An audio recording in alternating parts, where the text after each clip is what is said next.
Kale mbaniliza nnyo wano ku Celeb Jazz amanya n'eddoboozi yenze Kabaka Smith nga bulijjo. Mbadde mbuliridde mu nsonyiwe muko because mbaddemu n'ebintawaanya obulwadde n'ebintu ng'omanyi obulamu tugezaako bufikisinga wanne wali naye mbasuubiza mbuno okuva twakomyewo tugenda kuba tukolanga weekly update, tugenda kubanga tukola daily update naye ng'ekintu kyanjawulo nnyo. This time around ngenda kubanga nkuba tooki obanga nkubulira ku moli agafudde mu nsiike y'ebyobufuzi. Ndakuba nkubulira ku moli agafudde mu social ways of people. Then nja kuba nkubulira ku bigenze maaso mu sports, nja kuba nkubulira n'ebigenze maaso ku side ate eya entertainment nga bulijjo. So era ngenda kuba nkola weekly round up ey'amawulire agabaddewo throughout the week okutuuka ate ku lunaku leero olwa Sunday. So mujjukire nti neno bagiyita channel yange yakomyewo mikono gyange kati bagiyita KingSmith. So oba weneno yagadde okubanga osupportinga channel eno enamba egenda kubangawo wansi osobola okuyita okubanga ompa ku buyambi okulaba muno tuddukanya channel eno n'okuba tugitwala mu maaso. So njagala obbeebaza mwenna mwenna avuddeyo okubanga mumpagira, nja kubanga nsobola okukola interviews ez'enjawulo wenaabanga nsobodde maasobodde sijja kusobolanga naye nekyagenda ku TikTok yange bagiyita Kabaka Smith obeere ng'okola ki ng'ompagira. Nammwe ab'oku Facebook ngenda kuyiiya engeri yonna gye ndaba nti nno osobola okubanga nkola ki nga mbatuukako abali ku mukutu gwa Facebook. Naye wano ku YouTube KingSmith ye channel kwoli. So tugenda kuba tunya amawulire agabaddewo nga tutandikira ku presidential campaigns ebizibaddemu mu wiiki. Tugenda kuba tutunuulira ebibadde mu entertainment mu wiiki, ani yakyayani, ani yayagaddaani, concerts ki ezabaddeyo, concerts ki ze tusuubira ezigenda okujja mu maaso awo. Ate nja kubanga ndeeta n'abakugu ab'enjawulo okulaba muno tukubako ttooki mu bintu bino ebigenda ki ebigenda mu maaso wano mu ggwanga. So sit tight obeere ng'osubscribinga eno channel bagiyita KingSmith. So nkwebaza because now it's a personal channel, it's a TV that's going to be giving you daily news updates wanne wali. So webale kubanga wekomyako katugende mu mawulire gaffe ag'olunaku agabadde mu weekly round up, then ate tugende mu maaso n'ebirala bingi nnyo tovaawo.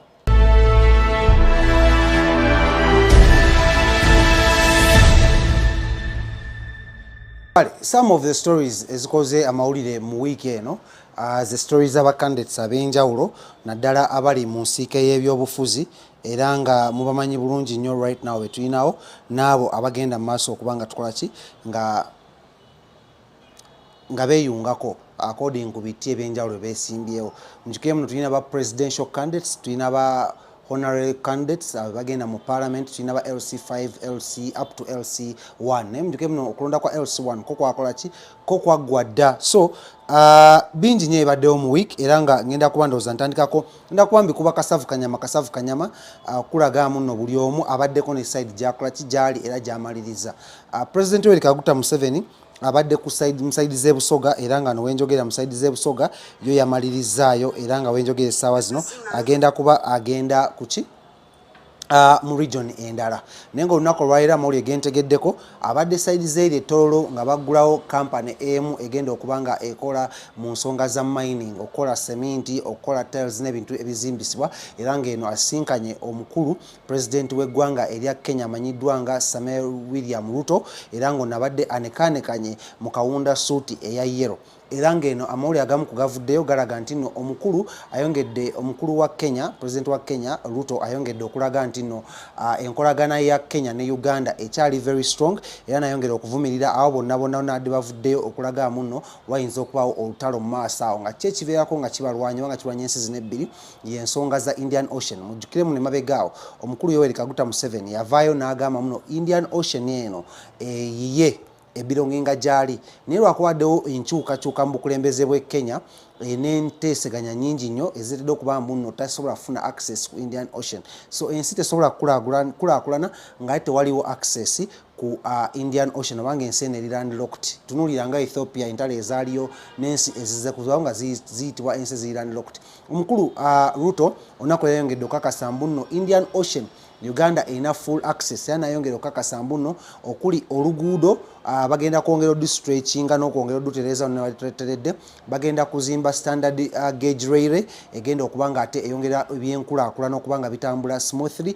Bagenda kwongeramuko okuzimba ng'ovuddeko ku railway bagenda kubanga emisolo bagezaako gikaatinga wakati wa Uganda ne Kenya okulaba muno ebyamaguzi bya Uganda bituuka bulungi nnyo mu Uganda okuva ate eri mu port y'e Mombasa ne port zonna eziranye ku ku Indian Ocean. So ebadde message nnungi nnyo n'agamba aba massayers mulekerawo okuzunza ebigambo bye mwogerako oba oliawo temukola kitemubitegeera bulungi nnyo. So kino kyongedde okakasa muno Uganda n'omukulu amanyiddwa nga President Kaguta Museveni bamu kwabo abalina access ku Indian Ocean era nga kino kigenda kwongera okuleetawo prosperity n'agamba n'olw'ensonga eyo enkolagana Uganda gy'erina ne Kenya ya muggundu nnyo era n'agamba ensi ezeegattira mu kago gwa East Africa zikyayina okukola ennyo okulaba muno zeekulaakulanya nate n'okuba nga tezidda mu mboozi yakuba nga zirwanagana.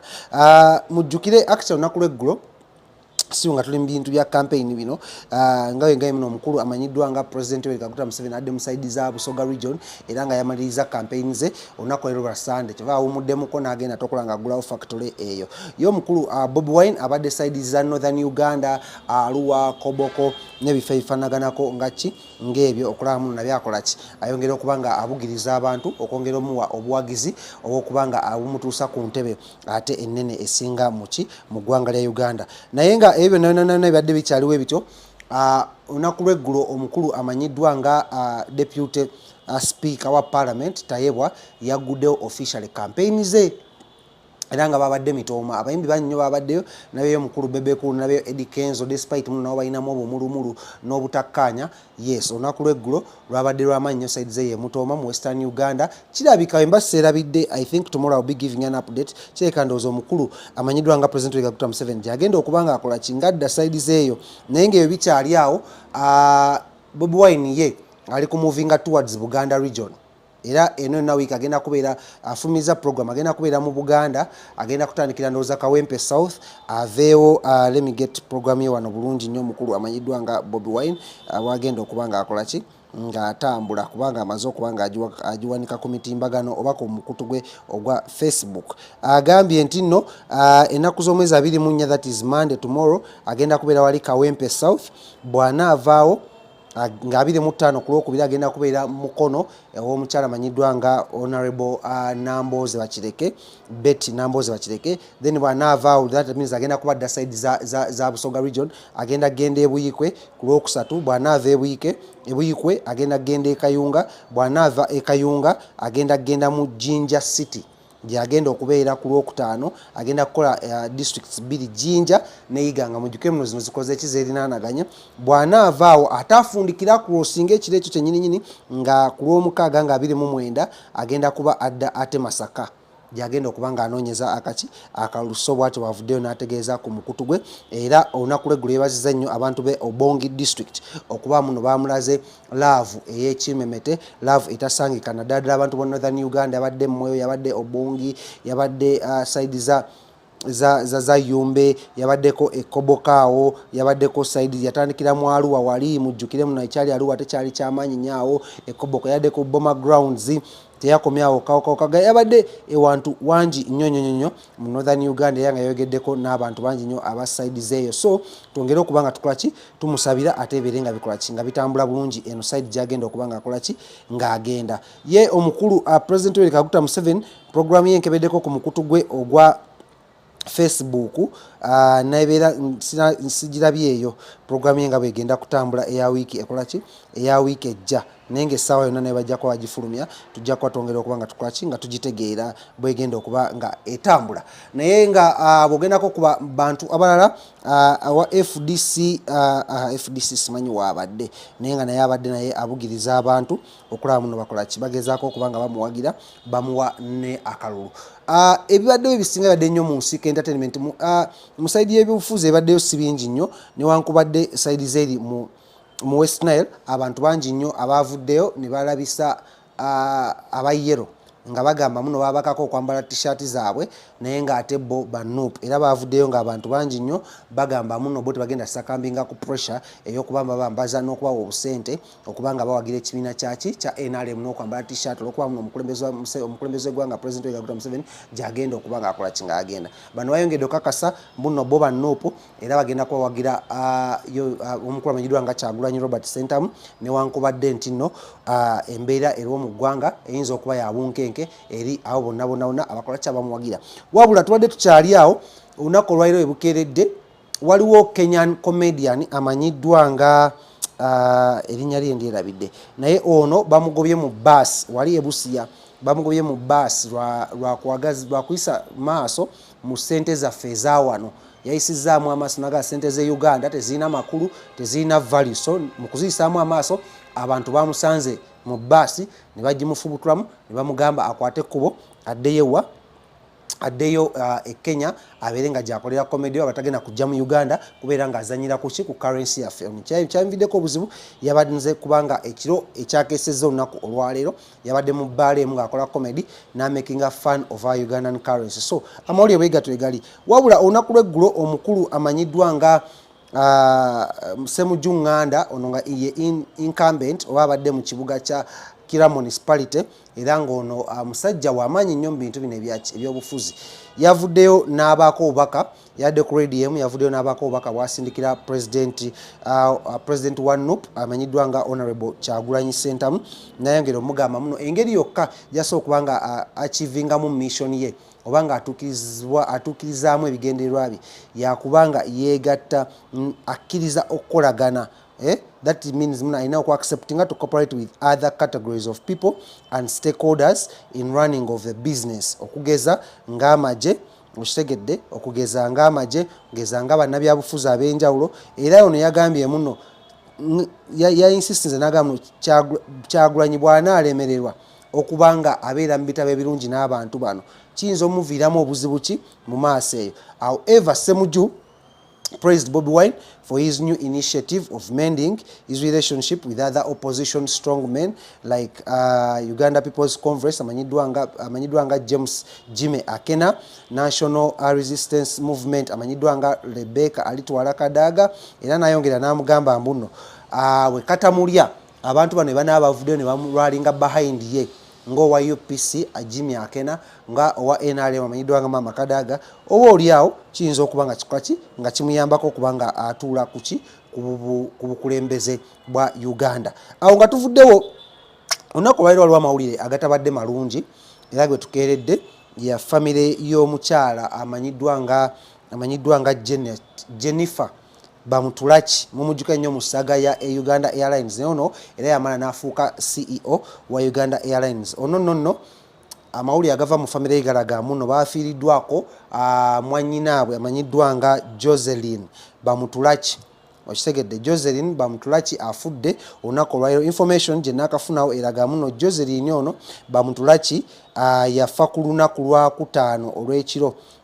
yafiira wano mu Kampala ng'amaze okuba nga under operation bali mu operating so n'abeera ng'akola ki ng'ava mu bulamu bw'ensi eno saagala mwerabire muno Joseline ono era yabadde owning one of the beautiful bridal company esangibwawo e Bugoloobi era nga abadde munnange ayambaza abantu bangi nnyo abadde compassionate era nga wa mutima mulungi nnyo naye ebyo bityo ebyakoze ekyo byazze so twagala okuba nga tukubegeriza famire y'omukyala amanyiddwa nga Jennifer bamutulaki okuviirwako mwannyinaabwe amanyiddwa nga Joseline bamutulaki after a failed operation eyabaddewo ate mu kiro ekyakeesa olunaku lwaki lwa Saturday olunaku lw'eggulo twali tuva mu King Saha ate munange mawulire ne gajjawo binnyo wabula awo nga tuvuddewo abantu bannyo bandi bavuddewo okusekerera Chosen Becky n'omwami we oluvannyuma lw'okuvaayo ne bagenda ku kivulu kya Maureen Nantume kyadde wali ku Serena which was a successful show nga bambadde ebitengi abasinga bagambye bya tie and dye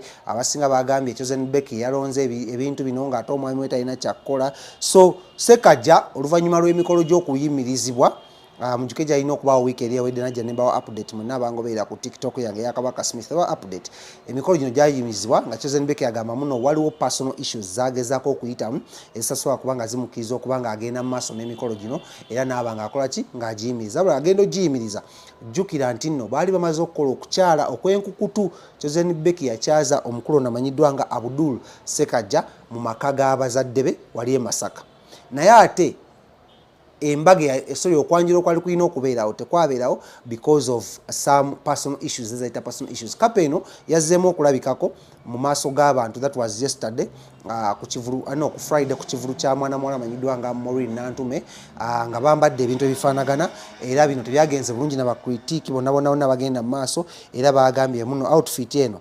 teyabanyumiddemu ko wadde era ne bagamba mbuno singa kibadde kisoboka ababiri bano at least mufo ky'okujja okuswala n'okwerabisa nga bannamasikati baagala obutaala bandibirekedde ddala ne babeera nga tebakola ki nga tebajja mu maaso g'abantu. Bwe tuddako mu byobufuzi omukulu amanyiddwa nga Nandala Mafaabi yabadde buduuda era ng'eno yavuddeyo n'ebintu binnyo, bamuwadde enkoko, bamuwadde embuzi ne bamuwa n'amatooke. Mujjuke naye ono yakwatidde ekibiina kya FDC Bendera omukulu Nandala Mafaabi abadde honorable ne kati yazze kuba presidency era nga naye anoonya kalulu. Wabula eno yabaddeyo n'ayongera obbakakasaamu no tebaddamu okuwa omukulembeze w'eggwanga lino Yoweri Kaguta Museveni akalulu n'awa n'ensonga ze lwaki tebalina kuddamu mulonda. Olw'ensonga muno bano ettaka okubumbulukuka kw'ettaka kubadde kubakola kikwadde kubatawaanya nnyo. So abantu be balina okwerondera osinza ino balondera Justin kuwabwe update era ng'ono munnange yabadde ne rallies nnyingi nnyo mu sub counties ez'enjawulo newankubadde yabadde atawaanyizibwa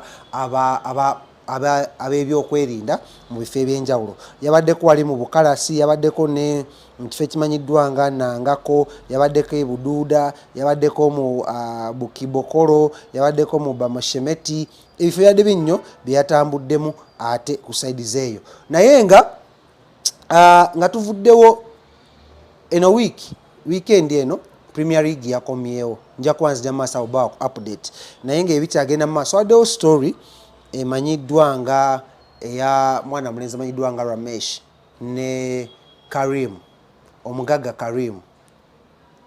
Story eyo erimu ebintu bingi bye sigenda kwogerako. Nagitaddeyo ne mwewulira Ramesh ng'ayogera. Family eno alleging ebintu bingi nnyo eri omugagga Karim Harij. Naye nganze we nagambye muno opinion y'abantu ematalinga. Simanyi gwe bogenda kitwala kwanza sagala choosing side. Wabula ku social media kuno kuvuddeko abantu bannyazi ba choosing side. Olw'ensonga muno abamu bagamba babaguliridde, abalala bagamba tebabaguliridde. Omukulu amanyiddwa nga Chicken mumumanyi is one of the famous TikTokers. Yavudde n'akola jumper eriko ng'egamba Justice for Karim Harij. Kyokka nga abantu bonna ku mikutu egy'enjawulo badde bagamba Justice for Ramesh family.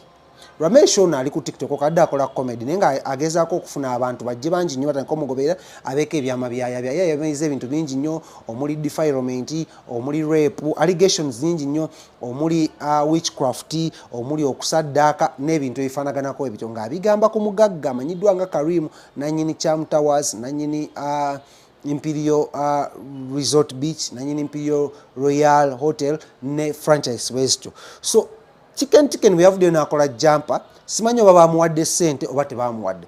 Wabula yadde ku live y'akabaata n'ayogera ebigambo bingi. Agamba nti ye ku kya ssente omuntu asobola n'okukwabyamu bibiri, asobola okuyuzaayuza ensingo. Kati nga tetugamba abantu bonna adde bagamba Justice for Ramesh. Ye n'avaayo n'agenda ku opposite side n'agamba omukulu Katongole n'agamba muno ye ayagala Justice for Karim. Ye ayimiriddewo ku lwa mugagga ki Karim. So ensonga zikyali bwezityo. Story eno yeetaaga ogigoberera closely because anytime emisango gino gisobola okugenda mu kkooti. Mujjukira abavuka abaavayo nga boogera ku Pastor Kayanja. Ne bagenda mu kkooti ne babizuula nti balyogera ku Pastor Kayanja tebyali bituufu bali babaguliridde. Kati katwebuuzeemu Ramesh ono mugulirire oba si mugulirire? Ye ebanga omugagga yabikola lwaki tavaayo n'afeesinga emisango gye?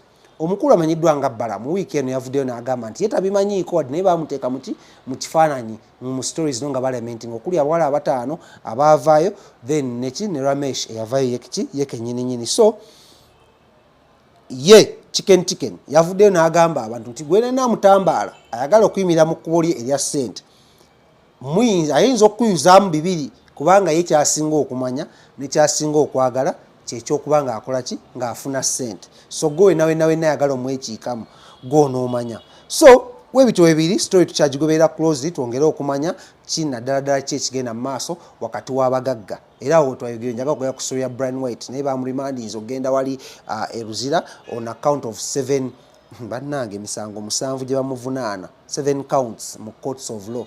Era omulamuzi yamusindise ku Luzira era ne bamujja mu ddwaliro gy'abadde ali ne bamutwala mu ddwaliro lya prisons era kati ali under prison. Olw'ensonga muno ku misango egimuvunaanyizibwa tekuliko gwa murder naye kuliko engagement into manslaughter, kuliko ogwa witchcraft, kuliko bannange bingi okweka obujulizi n'ebirala binnyo. Abagagga bano naddala nnyo okuba bawala amagezi. mwegendereze nnyo ebintu by'okwagala okufuna ebintu by'amangu biyinza okukuviirako obuzibu naddala abawala bannyinange byegendereze si bintu birungi abagagga bano balina engeri gye bakolamu ebintu byabwe ffe abaavu gye tutamanyi and with time oyinza okuba nga otegeera nti either basinza Katonda basinza masitaani oba bakola nga weffe tugenda tukola kine tukola so oba oyagala okuba nga omugagga oyo gw'otunuulira my friend weesibe ebbiri kubanga bagamba buli mugagga agagga wadde ne teriyo mugagga akubuulira ngeri gyakolamu bugagga bwe so bwe bitera Brian White ebikola ki webiri n'emisango gya Kalimu Harage so awo nga nvuddewo waliwo amawulire g'okufa mangi naye olunaku lw'eggulo poliisi okuva wali Embalala City yayimirizza baasi 10 ezadde ziva mu Biheire era zino ng'ezijjuddemu abavubuka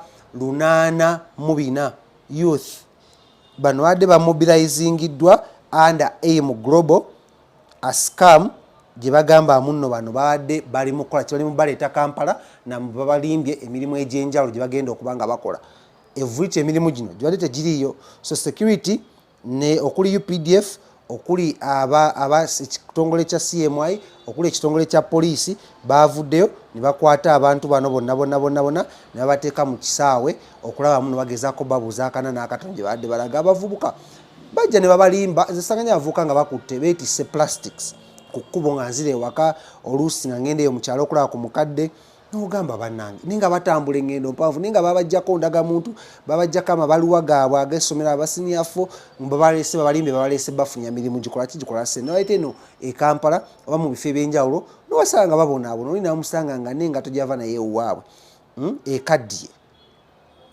ng'ekaddiye so poliisi twagala obbeebaza abavubuka bano okuba nga mwakoze eki mwabakutte ne musobola okubanga mumusobola bakola kyo bazzaayo buli omu gyakola kijava bano badde balaga sose zange ziragamu n'abavubuka bano badde bakuŋŋaanyizibwa ekibiina oba ekitongole kimanyiddwa nga ekya AIM Global nga kino kibasuubiza obbawa emirimu era buli omu nga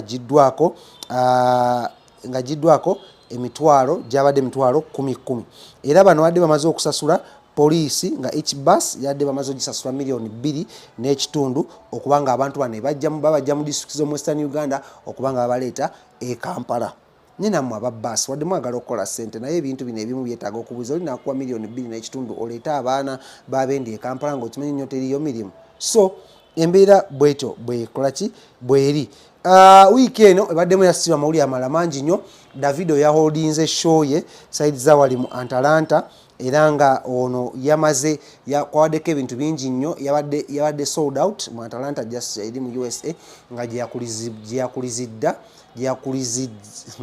he celebrated his birthday still era ono nga yayimiridde awo nyinyini n'abanga paying respect eri maama mutabani we ne mama omwana we ne mama we very emotional bwe yabadde so yagambye ebigambo bino wammanga I love you son I hope you're there and you tell my mom dad is a superstar down here kitegeeza muno yabadde wa respect eri mama we ne omwana we so the tribute blended raw grief with celebration as reflected on his journey from his first song at 17 to his recent marriage and new twins mjukemno kat Davido Salongo. He also teased a new album capping a night of hits, tears and heartful connection with the fans. Aba Nigeria kino kye bakola mu kola music n'okuba ebisaawe bino bokka be bakola ki be bakimanyi bwe twogera ku birthday Davido yajaganyiza birthday newe njagala okubanga mpisaawo birthday ya mukwano gwange one of my mentors amanyiddwa nga Ibrahim Mukasa ono nga yawezezza emyaka 45 bweddu era ng'ono saa zino twogera wangalira wali mu ggwanga lya Canada era nga njagala okubuuzaako bakyali bange bonna abali e Canada awo okuli Seguya Kakalaamu okuli Kaye Wisdom okuli Mako Makuliro William okuli Tinta omusawo Tinta yali akola ku Metro okuli manager Lubega naye nkutumiddeko nnyo okuli Luzzi n'abala bangi nnyo mwena bali e Canada nga mbamanyi ate nga mbeerabidde mbatumiddeko nnyo nenjagala obeebaza omulimu gw'emukola ogw'amaanyi nnyo ate njagala ogamuno happy belated birthday eri mukwano gwange ate menta wange amanyiddwa nga Ibrahim Mukasa olw'okweza emyaka 45 bweddu so Agamawulire go gakyali mangi nnyo. Kapiripiiti kyakola kyakabi nnyo era njagala omukongratulate nga yakubye show naye Spain era yabadde ne abaana batambula nabo badansa mu kibiina kyabwe era njagala okuba nga manager kocha nkutumiddeko nnyo omulimu gw'okola gwakabi nnyo. Thank you so much for doing a very wonderful job. Era nga wenjogera bali Spain mujukire Kapiripiiti abadde alina oluyimba lwali mu kukolako n'omukulu amanyiddwa nga Akon n'omukulu amanyiddwa nga Akon mujja kunsonyiwamu nnamuka ekifuba n'omukulu amanyiddwa nga Akon. So badde ne show side zawe Spain era Kapiripiiti omubaaya njagala okuba nga nkukongratulatinga n'okuba nga nkuwishinga nothing but the best. Waliwo ebintu bigenda mu maaso mu Uganda abanyegenyege mbatumiddeko mwena abali mu nyegenyege njagala obbagaliza nothing but the best kubanga ekoma olunaku lwaleero ate mukomewo e Kampala twongere okuba nga tukwasaganya emirimu. But according to reports ziraga muno Kampala city tycoons who own kids under the Bagagga Kwagalana group have agreed to fund and even mobilize campaign for Kampala Minister Minister Kabanda, who wants to be the next Kampala Central Woman MP. The decision was taken during the Bagagga Kwagalana group meeting where a number of issues including fundraising for President Museveni's Buganda or Central campaigns plus other MPs from the NRM group. Candidates that will be in Buganda region and Kampala in particular.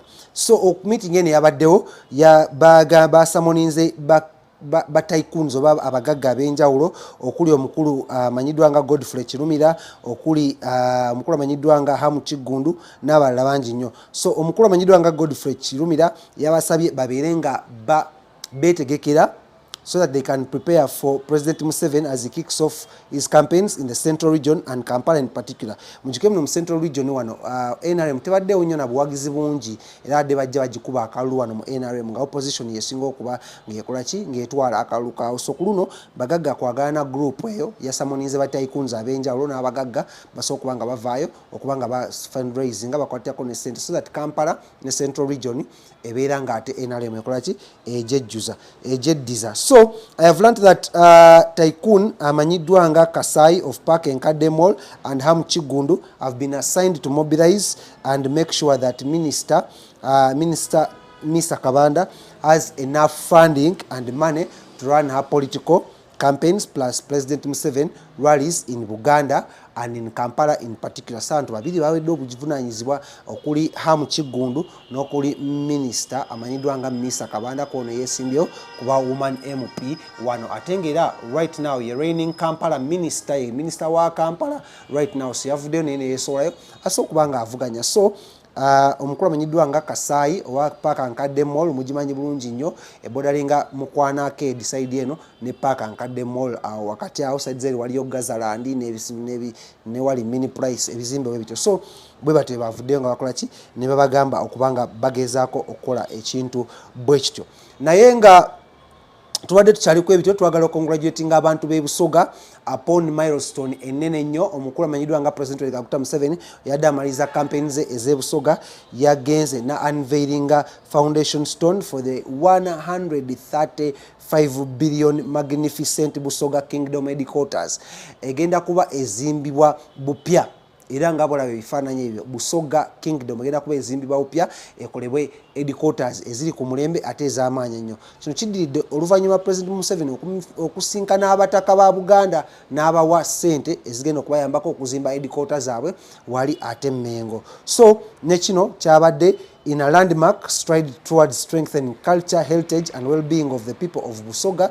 His Excellency Yoweri Kaguta Museveni has officially unveiled the shillings 135 billion Busoga Kingdom mega infrastructure project, a historic government investment set to redefine Busoga's monumental landscape. The mega headquarter complex is in fulfillment of the Kyabazinga's request made to His Excellency Yoweri Kaguta Museveni on the 3rd of May omwaka 2024. When the King and the Inebantu were hosted at the State House Entebbe, they went ahead and clearly, in their words, asked His Excellency Yoweri Kaguta Museveni to help them, give them a hand in building the Busoga or the Busoga headquarters. This magnificent project will feature ebintu bino wammanga. Ekisooka New Busoga Kingdom Official Headquarters nga tokyalina tambula ate wala zinoonyeza walabula ku ekyo ekizimbe we zigenda okubeera. A modern Busoga Lukiiko Parliament ya Busoga nga Parliament ya Buganda weri wali ku Bulange building. Ne bano bagenda kuba bafuna parliament eyaabwe emanyiddwa nga modern Busoga Lukiiko. The Inebantu Foundation Tower mumukimanyi muno mama Nabagereka aina foundation emanyiddwa nga Nabagereka Foundation etegeka ekisaakaate buli mwaka. So ne Inebantu omukyala yafumbirwa kabaka w'e Busoga oba kyabazinga w'e Busoga naye agenda kubaako ne tower. A state of the art 1000 seater conference center ngeno conference center genda kuba etuuza abantu 1,000 weddu. A commercial building ngaye mulaba bagita ngaye mulaba kubanga eri kato bagita Muganzirwazza kati eno bagita Masengere yeri commercial Bulange Mengo yewali headquarters za Buganda okutula CBS bagija action bagiza sides ene wali commercial okutula Olukiiko ne office za Buganda ezenjawulo. Then ogenda okubeera Lush Kingdom Gardens and Ceremonial Gardens ngaye tulaba Bulange Gardens. So ensonga besto weziri, the complex has been designed as a symbol of cultural pride, dignity and transformation. Era omukulu eya Jan Veirinze Foundation Stone eno yabadde His Excellency Yoweri Kaguta Museveni. So webito bibiri bwe tukomawo wano mu Kampala, according to the reports zenfuna ziraga muno the flamboyant independent candidate Ibrahim Luzzi owa Sarah is tall ono amaze okubanga avaayo n'ateeka panic enene nnyo ku kambi ya NOP oluvannyuma lw'okuvaayo na investinga sente nnyingi nnyo mu online campaigns. Nkibaate kibeerangawo nnyo mu ggwanga lya Uganda. Online campaigns tulabadde tulaziraba nnyo nnyo mu mawanga nga Amerika, Bungereza n'ebifo ebifaanaganako bwe bito mawanga agakula edda. Naye Abraham Luzzi gye yava tetwamanyaayo. Najja n'agamba etagenda kukola zino rallies zino because abantu balwadde ate zitwala ssente zitwala budde bungi. So n'agamba agenda kuba ateeka ssente mu online yanawandika ebbaluwa eri byabakama oba omukulu atwalira EC that is Electoral Commission n'abasaba ye campaigns ezibere online yanga kwabadde akola kikwabadde akola. So kigambibwa mbuno Ibrahim Luzzi project ya muntu waliwo omuntu agezaako okola kyo muvujjirira ssente asooka kubanga ateekawo tight competition eri Lubongoya. Mujjukire muno before Lubongoya tabadde na competition y'amaanyi nnyo mukisegeera bulungi nnyo era amannya gabadde gamentioningibwa era ng'erimu ku lyaleetebwa mu maaso lirya MP amanyiddwa abadde former MP wa Kampala amanyiddwa nga Honorable Muhammad Nsereko muno y'omu ku abo abali behind Ibrahim Luzzi oba Luzzi actually Ibrahim Luzzi okisegeera bulungi nnyo. So gentegeddeko galaga nti enkambi ya NUP eri mu kweraliikira okw'amaanyi ennyo era abantu tebatudde bagezaako salira amagezi ag'enjawulo basobola okulaba muno ttiimu zaabwe eza online bazongeramu amaanyi okulaba mbu ate basobola okuba nga babiitinga competition ya Ibrahim Luzzi gyagezaako okukola ky'okuteekawo naddala ku mikutu egy'enjawulo.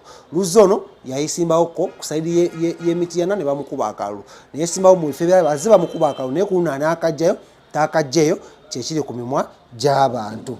Naye awo nga nvuddewo ku speed ya waggulu ennyo okuvaako wali mu Nansana municipality bwe tuvaako eyo mu bya politics ne tuddako side ze Nansana ew'omukulu yeesimbyewo ewa Zambali Brasio Mukasa nga right now yagezaako okwesimbawo oba yeyavuddeyo okukwatira NUP bendera. Amawulire agavaayo malungi si malungi oluvannyuma lwa bbulooka ow'amataka n'amayumba eyafudde omuzimu gwe ne gukwata abaana be byabadde akoze eki byadalise ku bulamu bw'ensi eno.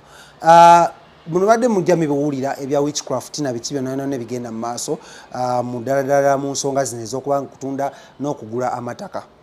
Ebintu ebadde mujja mu biwulira nga bingi nnyo. Wabula ekigambibwa muno ono omuzimu gwe gwalinnye ku mutwe gw'abaana be era nga bagamba mbuno waliwo abatadde eddagala mu keesi ye ekyaviiriddeko abantu okusaba baziikule omulambo gw'omusajja ono amanyiddwa nga David Sebunya Rahumati kale tujaganira Sebunya bamuziikuleyo bakebere era omukulu ono bamuziikuddeyo ne bakebera keesi ye bagenzo gisanga mu keesi ye balina eddagala lye basibiddeyo ne basuula ki mu keesi ne balijjamu we balijjeemu ensi neewuniikirira era omukulu ono amanyiddwa nga Sebunya yaziikiddwa ku ssaawa 8 ogw'ekiro nga abasinga abakungubazi abasinga bakoze eki bagenze wabula bino byonna byavudde ku mulambo gwe okuba nga guziikulwayo naye nga kyekyaguleetedde omuzimu gwe mbu gwalinnye ku baana be bwe gumala olinnya ku baana be ne guboogeza ebintu ebyenjawulo bwe gwaboogezza mbu nno bannange banziise ne banziise n'eddagala baagala babbe ebintu byange kati munnange abantu ne bagamba tufaaki katuziikuleyo muki omulambo bwe baziikuddeyo omulambo bagenda okkizuula nga munnange eddagala kituufu mweriri bwe bamaze oddimuggyako okukola emikolo gya Buganda n'addamu n'aziikibwa ekiro ku ssaawa 8 Ssebunya ono abadde businessman and a property dealer who was involved in a deadly accident when a border he was traveling on lost control and ran into a sino truck lorry that crushed him to death when the border rider survived with injuries. The border rider survived. Nenge ebikyali awo munnange eyo nga tuvuddeyo ku speed ya waggulu nnyo. Kale katugendeko wano. So katugende ndowooza wa King Saha because amulega King Saha ate go malalamu kobambi ebirungi si birungi. King Saha ekivulu kye kisaziddwamu olunaku olwaleero kyabadde kigenda okubeerawo wali ekyotera mujjukire yakoze ekivulo awali kuguna omukutu mwalabi updates ekyabadde Lugogo kyabadde successful nnyo n'avaayo n'akonjera gavumenti n'akonjera Eddie Kenzo n'akonjera Bebe Kulu n'agamba banagenda lwana nnyo nabo okulaba muno ate bagezaako kubanga bakolera abantu n'agamba muno akamwanyi kale yayogedde ebintu binnyo video wezyawo sookuba ogenda n'okola kino ozeewuliriza wabula n'avaawo ku Lwokutaano yali Lugogo ku Lwomukaaga n'agenda e Mukono e Wantone ekisegedde awo ku Summer Gardens we yabadde kadden lwaliro abadde alina okuba ekivulu era ekyotere waabwe gye bamuzaala wabula ebyembi bisekerwa omukulu ono ekivulu kye bugenza okukya nga kisaziddwamu era nga tekikyaliyo bannange era avuddeyo n'ayogera ebintu bingi nnyo n'agamba mbu nno ekyotere ewaabwe gye bamuzaala wabula ekisazizzaamu ekivulu kino kirinkinze okubanga ye ayina awagira Bobi Wine n'ekibiina kyaki kya NUP era mbu nno babadde basuubira Bobi Wine ogenda ku kivulu ky'ekyotera kino engeri gy'ate abadde ku kyewa kyerugogo ate nga leero weekend okitegera bulungi nnyo. So the singer says King Saha agambye he was informed that they are working on orders from Minister Haruna Kasolo. Mujjukire muno Kasolo kati ye namba 4 wa NRM era nga yesimbye osaidize ekyotera era King Saha says it's unfortunate that despite fulfilling all the necessary requirements for the show to proceed, the DPC and RDC of Kyotera have chosen to halt it at the 11th hour. I am yet to understand the justification of this unfair decision by the RDC and the DPC of Kyotera, King Saha says, aiming at stopping me from performing in my own homeland, my own district known as Kyotera. King Saha simusanyufu munyiivu nnyo era bambi mwenyavumivu nnyo naye bo RDC ne DPC bamugambye nti bo tebakolera ku mateeka gaabwe wabula bakolera ku orders from above era nga zino ziri ku side okuva ewa minister amanyiddwa nga Haruna Kasolo. Atamanya Haruna Kasolo ye mwami wa Princess Amira ate n'abakyala abalala baki bangi. So ensonga bwezityo bwezikolaki bweziri nga egambye ensonga ezo ziri wabula ebyembi bisekera waliwo ka audio note akabadde katambula ku mitimbagano nga kali leaked eri omukyala amanyiddwa nga Nyamutolo era ng'ono omukyala wa Eddie Kenzo after okwanjula era nga badde atambula naye mu campaign za NRM zonna. Mujjukire wiiki ewedde yavaayo n'alangirirwa nga unopposed n'ayitamu oluvannyuma lwa EC oba Electoral Commission okusazaamu omukyala yavuganya naye owa NUP mbu empapula n'abantu abamu abali bamweyimiridde oba bali bamusekendinza okwesimbawo kuba MP ate teyalina consent yaabwe. So waddewo ka audio akalinkinga era ng'eno audio ebadde shared by journalist amanyiddwa nga Ninye Tabs ng'ono akapchalinga Nyamutolo discussing ways to avoid nominating her from National Unity Platform rival amanyiddwa nga Mase Rebecca Abedichan by relying on rules that allow unopposed wins if with no valid challenge emerges. Days earlier, the Electoral Commission nullified Abechani's nomination after 2 supposed seconders, including an NRM leader, denied endorsing her and showed party loyalty evidence. NUP calls it sabotage with leaked details and promises to rival, while netizens slam the hypocrisy amidst border worries over the list 7 NRM unopposed seats, through Nyamutolo hasn't responded. Though Nyamutolo hasn't responded. Mujukire muno kati bakandidate ba NRM musanvu be bakalangirirwa unopposed, okuli omukyala speaker Anita Among, okuli deputy we Tayebwa, okuli Nyamutolo n'abalala bangi nnyo. The list is endless. Muntegedde bunyo y'abantu musanvu. Wabula Nyamutolo tanavayo commentinga kweno audio eyamu eri leaked oba yasaasanye ku mitimbagano egy'enjawulo kuli WhatsApp, TikTok ne Facebook. Eraga mbuno ono yali mu lukwe n'aba Electoral Commission okukola ki? Okusazaamu empapula zaani za Abedi Chani owa Nuupu, amanyiddwa nga yaani, amanyiddwa nga amanyiddwa nga Mass Rebecca Abedi Chani. So ensonga bwezito bwezikola ki?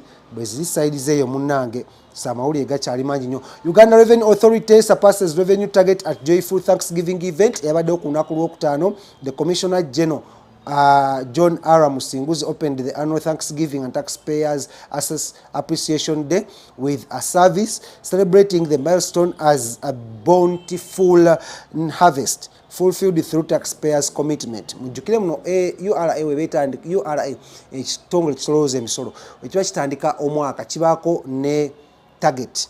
Kati olunaku lw'eggulo celebrating okubanga target eno bamaze okubeera nga bakola ki? Nga bagihitinga.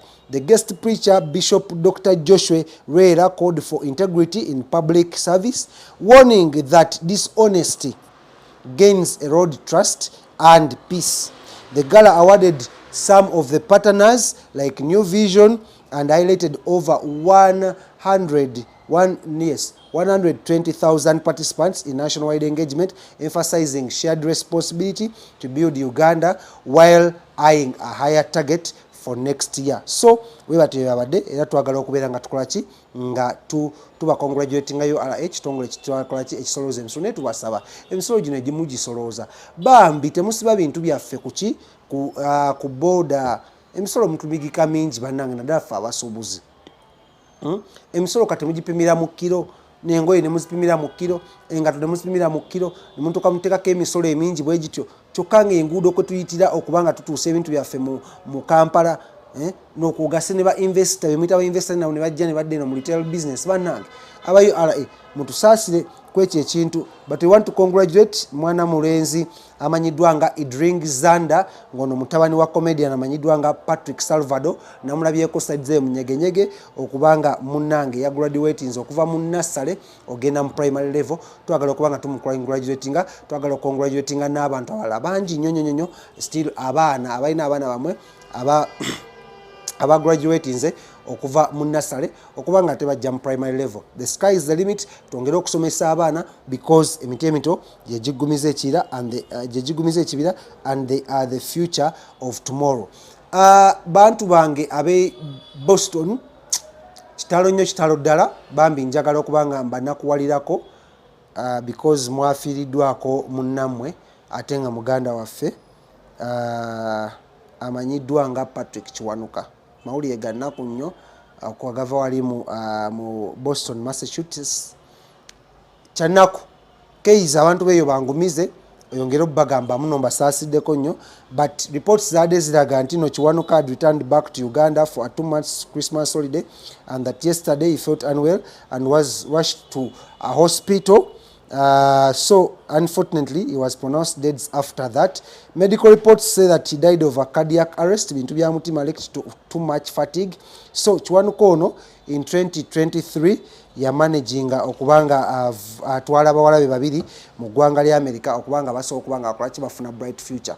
Naye abadde akomyewo ke Uganda omulemuko bambi Patrick Kiwanuka teyasobodde kubanga akola ki nga alusukka bw'atyo n'abeera nga akola ki nga ava mu bulamu bw'ensi eno. Inna lillahi wa inna ilaihi raji'un. So webito webiri ate kuva ku side zaawo wabula amawulire amalala agavayo galaga muno retired general amanyiddwa nga lieutenant general amanyiddwa nga Proscovia Nareiso avuddeyo n'asaba parliament ebeere nga ejja ekkomo ku term limits okuva ku bisanja ku myaka 5 okuba nga egitwala ku myaka 10 n'agamba nti emyaka 5 omuntu buba budde butono nnyo eri omukulembeze mu Africa okuba nga alina kyakoledde abantu be n'agamba kyandibadde kya mugaso nnyo singa ekisanja kino eky'emyaka 5 bakyongerayo nakiteeka ku myaka 10 mujjukiremu nno ebisanja bino waliwo ekkomo ku bisanja ne balijjawo okitegedde bunyeyo okuyita mu parliament kati omukulu amanyiddwa nga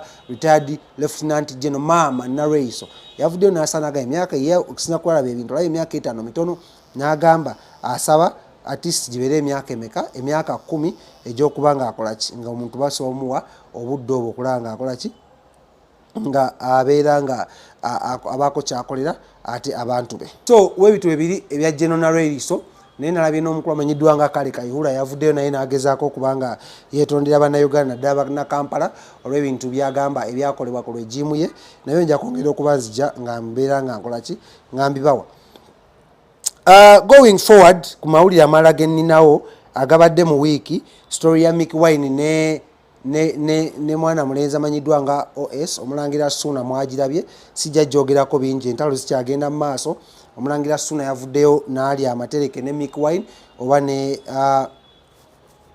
famire ya Kyagulanyi ebigambo okuba muno yagaana okuba nga amukwata mu ngalo so weebityo bigenda mu maaso kati ndowooza tugendeko mu bantu abakoze eki abeyagadde abantu bali side zeri mu nyegenyege festival kicks off the 10th edition on the Nile River with Skylex headlining.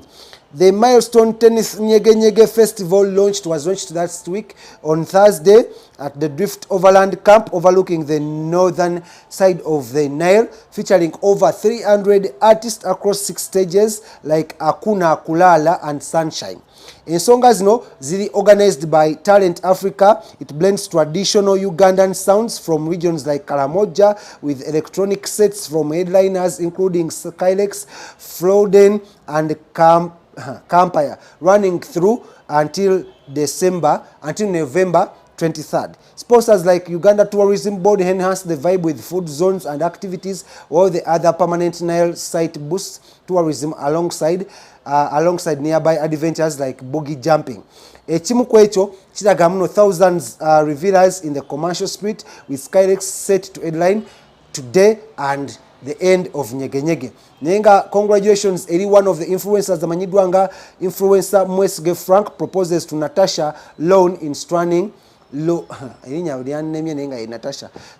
display. Frank, a farmer and vocal supporter of the Patriotic League Uganda of the famous General Muhoozi Kainerugaba, shared photos of the elaborated proposals from Kabula in the Antonde district, complete with sparkles, red roses and Natasha's new diamond ring. Netizens celebrated their romance, joking about Frank breaking Banyankole's culture norms by kneeling. All others offered gifts like a cow and best wishes to the couple that got engaged. That is Frank Frank Mwesige and Natasha. Congratulations upon this milestone. Now, going on and looking through the headlines this week, Nakaseke South Member of Parliament Paulson Lutamaguzi was chased away from a function organized to launch emergency construction works on one of the famous sections of the Kasana Lugogo Timuni Road, which links Ruero and Nakaseke district.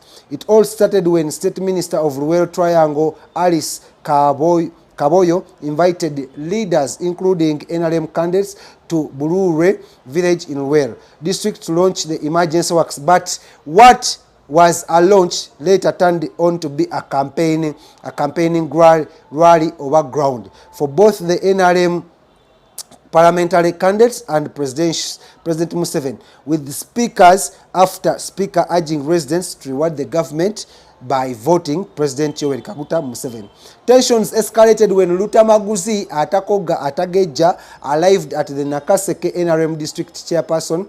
As Nakaseke NRM district chairperson Muhammadi was addressing residents, then his arrival triggered loud protests from supporters of the rival. Charles Nakaseke Bajsajja Basajja Nsubi. Later, Nakaseke supporters sat on the ground shouting and demanding his immediate removal. They accused him of abusing the government and in Seleko daily on radio and vowed they would not tolerate him at the event. Ebyo webito webyabadde batu tugenda kuwali mu ggwanga lye Kenya. Amawulire agavayo galaga muno popular Kenyan Citizen TV journalist Jeff Kainonanje is fighting for his life at the medical facility in Nairobi hospital. Sources coming in show that Jeff has been bedridden for several months and has been off the TV since then. So now they are very worried and they only need prayers across the continent. So webito webiri era nga twagala okubeera nga tukolaki nga tubebaza. Sinza kuvano nga sogedde ku story ya mukyala manyiddwa nga Carol Nantongo ne Dirani mutabani wa Misa Kisemakula ababadde welcomed into the Semakula family weekend nyingi tukubya amabega after Dylan proposing to Carol Nantongo, and photos were smashed all over social media because of this beautiful proposal eyabaddewo during the week. Awe nyini mawulire amalala mujjukira okufa kw'omwami amanyiddwa nga David Mutaga ne mukyala wa amanyiddwa nga Florence Mutaga, bano ab'emyaka 69 ne 62 respectively, abali basibuka wali mu Zulu kisaidi ye Switzerland ne bajja mu Uganda ne battibwa abazigu ababalumba mu nyumba yabwe wali kusaidi z'entebe. Bano nonno kyaddaaki police oluvannyuma lw'okubanga yalemeddwa okubanga a violent conclusive report eya investigations eyaba abatta abaana baabwe bawangalira eri eZuluki mu kibuga ky'eZuluki mu Switzerland bavuddeyo ne babeera nga basaba poliisi ne ebitongole ebya government bakize batransporting maama waabwe ne taata waabwe bagende babaziike mu ggwanga lya Switzerland ate babeere nga balina emirembe because bo bawulira tebajja kusobola kuziika bazadde baabwe wano mu ggwanga lya Uganda. Just to give you brief background, the Mutagas had lived in Switzerland in Zurich for over 30 years until they agreed to return to Uganda to enjoy their personal and pension. However, they were brutally murdered in early July this year and at their home in Lugonjo, Nachiwogosel, Entebbe municipality. So amawulire bwegato bwegali agabadde gava ku side zeeyo. Story kye yamanyi gye soogeddeeko wiiki eno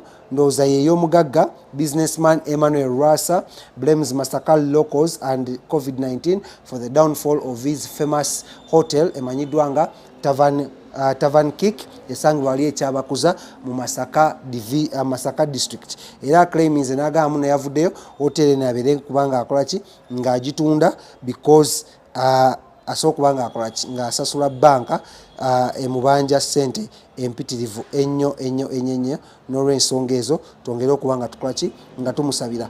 Amawulire amalala agaliwo galaga nti nno Uganda launches electric bus expedition from Kampala to Cape Town era ngeno yagendeddeko ba influencers bangi nnyo nabadde mulwadde saasobodde gendayo naye nga over 30 days it will travel through Uganda, Tanzania, Zambia, Botswana, Itswani and South Africa, promoting local innovation, regional trade and zero emission transport. Officials like General Katumba Wamala and Dr. Monica Musenero called it a symbol of Africa's industrial potential with M10 Uganda providing connectivity support. Ugandans on internet shared the bus as proof of homegrown solutions for cleaner city and green jobs. So bana Uganda webito webiri era webato batandise olugendo lwabwe ogenda side zeeyo ate Cape Town era nga njagala okubanga nkolaki bakongratulatinga wabula mawulire amalala. I want to congratulate omukyala amanyiddwa nga Shamira Nabadda who won the 2025 CAF Women's Referee of the Year. The 30-year-old FIFA listed official from Uganda beat the competition from her standout performances in WAFCON 2025 opener, Paris Olympics, FIFA Under 17 Women's World Cup, CHAN 2024 and CAF Champions League ties. The award at Mohammed V Polytechnic University marks a milestone of FUFA and Sekafa amid Morocco's dominant night, with Akim and Chibeki also honored. Nabada's victory highlights raising opportunities for African women referees, sparking nationwide celebrations in Uganda. Awo wenyini bawera President Yoweri Kaguta Museveni award ne bawa William Ruto ne Sumia Hassan kuba bagenda kwanga bategeka empakate z'ekikopo ky'amawanga ga Africa.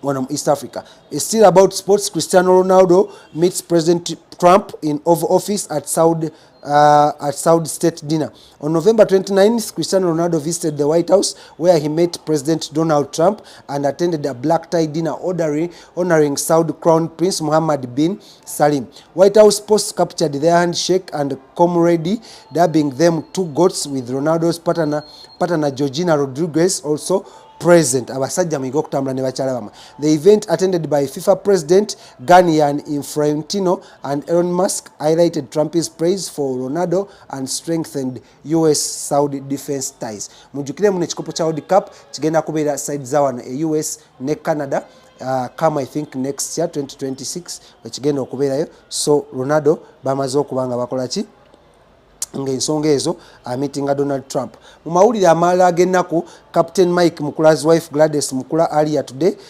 cheated death in Kampala in what was a freak accident due to high speed. Eyewitnesses say a vehicle belonging to Operation Wealth Creation allocated to Lieutenant Major Ruhanga, which was driven recklessly, lost control and rammed into Mike Mukula's wife car, leaving her traumatized and injured. The accident occurred at Clock Tower in Kampala this morning. So ensonga bwestyo bweziri. So katugende ndoza mass Joyranda yayogedde ku bya XBA, wabula still Eddie Kenzo, singer Eddie Kenzo says Noop has lost popularity and needs his guidance to regain it, reminding aba Noop ne foot soldiers that betaaga guidance ye kubanga ye y'omu ku bafounder ba Noop or people power. They know what I did for them. Kenzo what where you get there. I planted the tree they are eating from. Now I am in NRM and you see the vibe. I am the fire master. Bwacho Eddie Kenzo week eno bwe yavuddeyo kubanga akolaki nga agamba. So ebya Nina Rose mwabitegedde, but Nina Rose yavuddeyo and publicly apologized to supporters of the National Unity Platform after a viral video surfaced in which she appeared to endorse Uganda's Boxing Federation President Moses Muhanji for the Kampala MP seat. Mujukire muno SG Secretary General wa NOP amanyiddwa nga Louis Lubongoya yesimbyewo mu Kampala nga MP. Kyokka Nina Rose yavaayo n'agamba ye awagira omukulu amanyiddwa nga Moses Muhanji n'ayokya. So alina okuvaayo abeere nga akola ki nga yeetonda ku lwekyo. So ensonga bwezito bwezikola ki bwezibadde naye nga mu weekend nyini Shina Skies naye yajaganyiza birthday, twagala omugamba happy birthday naye ng'eggulu Dar-es-Salaam akulekayo. Arsenal FC and Rwanda Development Board will end their partnership after this season, closing an 8-year journey that saw Visit Rwanda shine on the Ghana's sleeves. The campaign boosted Rwanda's global image, driving tourism to new highs with 1.3 million visitors in 2024 and revenue hitting over $650 million at a 47% increase since the deal began. So ensonga bwezito bweziri. However, still President Yoweri Kaguta Museveni used his constitutional powers and pardoned 143 prisoners on various counts. Yasonyiwa abantu 143 ku misango egy'enjawulo. Kino kyavaayo nga kyogerwa omukulu amanyiddwa nga Kirewa Kiwanuka mu office ya DPP era bwe bityo we byali ate ku nsonga bwezito. Nagambye muno socialite amanyiddwa nga Brian White, Jaja Brian was also remanded to Luzira upper prison on 7 counts. Ajja kuddamu okwapiyalinga mu kooti ennaku z'omwezi 18 December. So ensonga nayo bwezito bweziri. However much ensonga za dictator Emily dictator Amiri ne Chosen Beki zikyali awo ensonga zaabwe zikyagenda waggulu ne wansi but still tujja kuba twongera okukola ki okubanga tubikutuusaako. Mujjuke still the same week we had news of Alien Skin okutomera omuntu where reports suggest that the singer Alien Skin's car hit one of the road workers along Salama Road, sparking a heated rift that saw police fire at the singer to restore the situation. Emotoka Alien Skin bagikuba amasasi, ensonga yagikubye amasasi lwakuba muno yatomera omuntu ku Salama Road, ensonga bwesito bweziri. Singer Lily Puzzle in this same week also welcomed a bouncing baby girl n'amutuuma Zainabu era nga twagala omukongratulatinga still in the same spirit, ensonga bwesito bweziri. And don't forget that the Kanyanya Chief Magistrate Court has also fixed the date of December 5th to decide on the mandatory bail application by the supporters of the National Unity Platform who are facing charges of unlawful military drilling.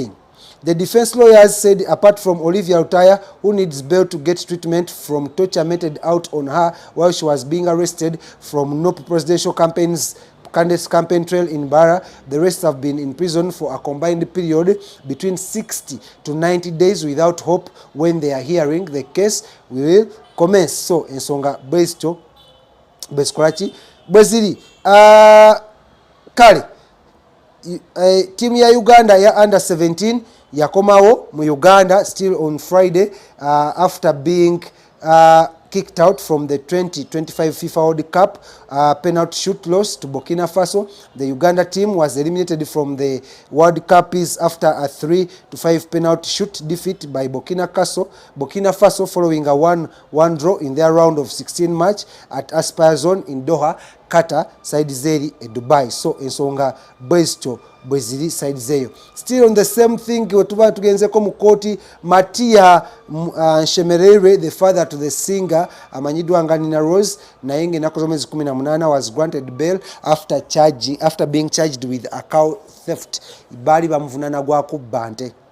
He was arrested on November 9th following investigation linking him to a cattle theft case in Lutuku, Lusigula sub-county near President Museveni's Kisozi farm. Appearing before the Zimbabwe Magistrate Court, judges Jagwe Raymond granted him Uganda shillings million cash bail, while his two sureties were bounded at 3 million. So ensonga bwesito bweziri side zeyo. Kale wetwe tubadde weekend amawulire tugayiseeyiseemu chap speed katulabe ebisingawo nja kuba nzijambawo amawulire aganagavudde side zeri mu nyegenyege mwongere okubanga mukolaki mwongere okubanga mugategeera ate nebinaba bitambudde mu weekend naye nteekayo nnyo shots so mugende maaso kubanga muzigoberera ate tusobola kubanga tukolaki tutambula mu nsonga zezimu.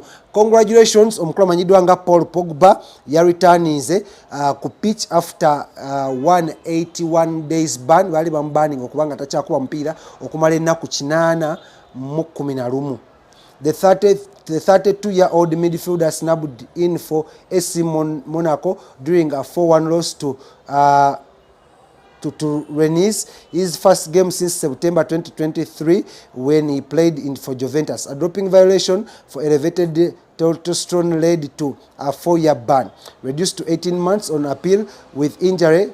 Oluyimba nduwulidde oluyimba lulungi nnyo era mugende maaso mubeere nga mukolaki nga mukolaki mulunoonyaako ensonga bwesito bwezikolaki bweziri ku side zeeyo. Mami Ebya avuddeyo n'abaako amagezi gaawa mugende naye mubeere nga mukolaki nga muganoonyaako ku side zaawo. So bwetyo sigenda kubanga nsukkawo amanya yenze Kabaka Smith wano nyinyi ku KingSmith channel. Mugende maaso kubanga mutuwagira, mugende maaso kubanga mutukolaki mu supportinga bannange. Nakomyewo ngenda kuba nkuwa weekly and daily round up yamuli agafudde mu week mu nsika y'ebyobufuzi ebya entertainment. Gwe nene yagala okumpagira genda ku simu yange eri 0702. If you want to support me, to support this channel, the telephone number to use is 0702 10 41 25. Come support me I do a lot of things. I'm into social media marketing. I'm into photography and videography. So come and support me. Let's pull up this channel together. Let's support each other. Let's go ahead. In any way that is possible, come support me. Buy my branded jumpers at only 15,000 Uganda shillings and at 35 Ugandan shillings. You can get the link. You can go in the link below so that you can see how to purchase those jumpers and different merchandises on this channel. Thank you so much for supporting. I am KingSmith. Keep subscribing, keep liking, and keep sharing. See you next time. See you tomorrow Monday. I love you so much. God bless you and good night. Oyagala omukolo gw'enjawulo gubeere n'ebijjukize mu nnyumba yo kankwanjulire ba King Montage Photo Studio fe bakafuluma okukuba ebifaananyi n'okukola video. Olina wedding, birthday party, kukyala, nika, baby shower, photoshoot oba music shoot na buli kimu kyonna ky'oyagala fe tusobola okuwa ebijjukize ebirungi eri ebirooto byo ate nno mwana wattu kusintiiza omuntu wa bulijjo. Tusange Bannankulabi ku Bitaala ku Prime Tower Level 3 Room D04. Okumanya ebisingawo tukubire ku namba zino: noti 7 noti 2 emu noti 4 emu 25 oba noti 755 3 731 oba noti 777 noti 23 4 noti 5. King Montage Photo Studio fe tusobola okuwa ebijjukize ebirungi ate nno mwana wattu kusintiiza omuntu wa bulijjo.